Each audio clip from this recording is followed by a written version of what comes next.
सर्वात अगोदर मी नवनिर्वाचित आमदार श्री रवींद्रजी फाटक जे आमच्या जिल्ह्यातले आहेत, सिंधुदुर्ग जिल्ह्यातले आहेत, ते आमदार झाल्याबद्दल त्यांचं मनापासून अभिनंदन करतो। बिनविरोध ती निवडणूक झाली। तसंच मी सन्माननीय अनिकेत तटकरे हे आमदार झाल्याबद्दल मी त्यांचं अभिनंदन करतो। कोकण या विधान परिषद निवडणुकीच्या तयारीच्या माध्यमातून मी त्या प्रक्रियेत होत असल्यामुळे आता सन्माननीय मंत्री भरतशेठ गोगावले यांना शब्द दिल्याप्रमाणे रायगड जिल्ह्याचे पालकमंत्री हे घोषित झाले पाहिजे, कारण का तसं ठरवलं गेलेलं आहे। ती प्रक्रिया आता लवकरात लवकर पूर्ण झाली पाहिजे ही मागणी आमची शिवसेनेच्या वतीने आहे। तसेच आमचे रायगडचे आमदार महेंद्रजी दळवी, तसेच आमचे दुसरे आमदार महेंद्रजी थोरवे यांनी जे प्रस्ताव आणि मागण्या ठेवल्या या निवडणुकीच्या माध्यमातून, त्यांनाही त्या अनुषंगाने न्याय मिळाला पाहिजे। कारण का आता शिवसेनेची भूमिका प्रामाणिकपणे पार पाडली। आता जे शब्द दिले गेले ह्या निवडणुकीच्या माध्यमातून ते लवकरात लवकर पूर्ण व्हावेत हीच माझ्यासारख्या कार्यकर्त्याची मागणी आहे, इच्छा आहे। साहेब, पुणे, छत्रपती संभाजीनगर आणि कोकणासह अनेक ठिकाणी विधान परिषद उमेदवारांच्या माघारीसाठी मोठ्या प्रमाणावर आर्थिक व्यवहार करण्यात आले।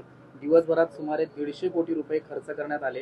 काही ठिकाणी उमेदवारांना माघार घेण्यासाठी मोठा रकमा देण्यात आला, असं संजय राऊत म्हणतात। संजय राऊत हे नेहमी रोजच बोलत असतात।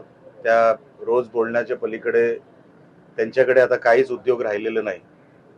हे फिगर कुठून आले, कसे आले, आणि हे जर खरे असतील तर त्यांनी रीतसर तक्रार केली पाहिजे।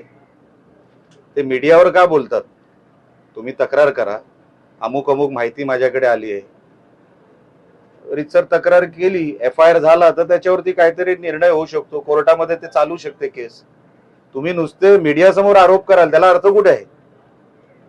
त्याला हातपाय असते तर त्यांनी रीतसर तक्रार केली असती। त्यांना पण माहिती आहे आरोप खोटे आहेत, पण त्यांना विरोधक म्हणून काहीतरी बोलायचं आहे म्हणून ते बोलत असतात। ते असं देखील म्हणतात, कोकणातील एका माघारीसाठी 25 कोटी रुपये दिल्याची माहिती आमच्याकडे आहे। त्यातील 15 कोटी रुपये मुंबईतील BKC परिसरातील एका हॉटेलमध्ये देण्यात आल्याचाही आरोप त्यांनी केलाय। मग CCTV फुटेज अशा हॉटेलमध्ये मुंबईमध्ये जवळपास लाखभर CCTV असतील साहेब, बरोबर आहे? BKC म्हणजे कुठे आलं? कलानगरच्या मागे। एवढे CCTV असताना जर एवढा मोठा व्यवहार झाला तर बॅगा इकडच्या तिकडे ठेवल्या गेल्या असतील, काहीतरी पुरावा असेल ना, कुठेतरी रस्त्याच्या CCTV मध्ये काहीतरी आलं असेल। तर माझी विनंती आहे संजय राऊतांना की हे सगळं बोलण्यापेक्षा तुम्ही ते पुरावे सादर करा, म्हणजे विषय सुटला। म्हणजे तुमच्या आरोपांना पण कुठेतरी तथ्य असं कुठेतरी लोकांना वाटेल, नाहीतर नेहमीप्रमाणे त्यांच्या आरोपांना काहीच तथ्य नाही। उमेदवारी मागे घेण्यामागे करोड रुपयाची उलाढाल झाली असा आरोप देखील त्यांनी। तसंच मी आपल्याला सांगितलं, ह्यांच्या साहेबांचं प्रश्नाचं उत्तर देताना मी तेच सांगितलं, जर तुमच्याकडे काही पुरावे असतील। आता बघा, ती सीट गेल्यातच जमा होती।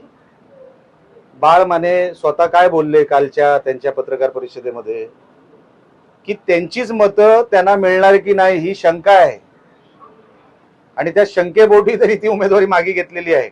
म्हणजे उबाटाचीच मतं त्यांना मिळतील का नाही, म्हणजे इन शॉर्ट महाविकास आघाडीची मतं त्यांना मिळतील का नाही ही त्यांना शंका होती। तुमची मतं तुम्हाला शाबूत ठेवता येत नाही।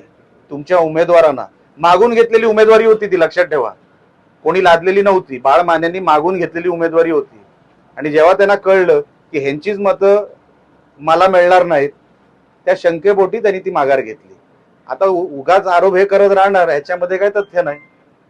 साहेब, पावसाळ्यामध्ये प्रामुख्याने परिस्थिती निर्माण होते, मात्र यावेळी गाळ उपसा मोठ्या प्रमाणात झालाय नदीमधला, आपल्या मनसा नदीचा जो झालेला आहे, कसं पाहताय साहेब? तुम्ही ह्या कुडाळ मालवण मतदारसंघाची फेरी मारा, दुरुस्तीचे पैसे आता हा जो नेरूर चौकी रस्ता आणि सातत्याने सोनावडे रस्ता असेल, आजूबाजूचे रस्ते असतील, जे कधी दुरुस्त व्हायचे नाही, आज ती कंडिशन बघा. पहिल्यांदा 10 वर्षांनी आपला मतदारसंघ हा जसा दिसतो, मी काय ते क्रेडिट सगळं माझ्यावर घेत नाही, त्याच्यामध्ये अधिकाऱ्यांचं पण क्रेडिट आहे. पावसाच्या अगोदर त्यांनी जे काही शोधलं आणि त्याच्यावरती उपाय शोधले, तो त्याचाही परिणाम आहे मोठ्या प्रमाणामध्ये. आता एकदमच देवकरो परिस्थिती जर बाहेर गेली नाही तर आपण तयार आहोत. मोठ्या प्रमाणामध्ये आपण तयारी केलेली आहे. परवा पण ऑनलाईन पाणी टंचाईची जी मीटिंग झाली, प्रत्येक विभागाची मीटिंग आम्ही घेतलेली आहे. मी तर स्वतः आमसभेमध्ये आणि त्यानंतर पंचायत समितीमध्ये सुद्धा. पहिल्यांदा 10 वर्षानंतर असं मला वाटतं, मी काय देव नाही किंवा ज्योतिषी नाही, पण मोठ्या प्रमाणात आपली तयारी झाली आहे. आणि मला अधिकाऱ्यांचंही मी अभिनंदन करतो, त्यांचंही कौतुक करतो, कारण का तेही खांद्याला खांदा लावून यशस्वी करण्यामध्ये त्यांचाही हातभार आहे.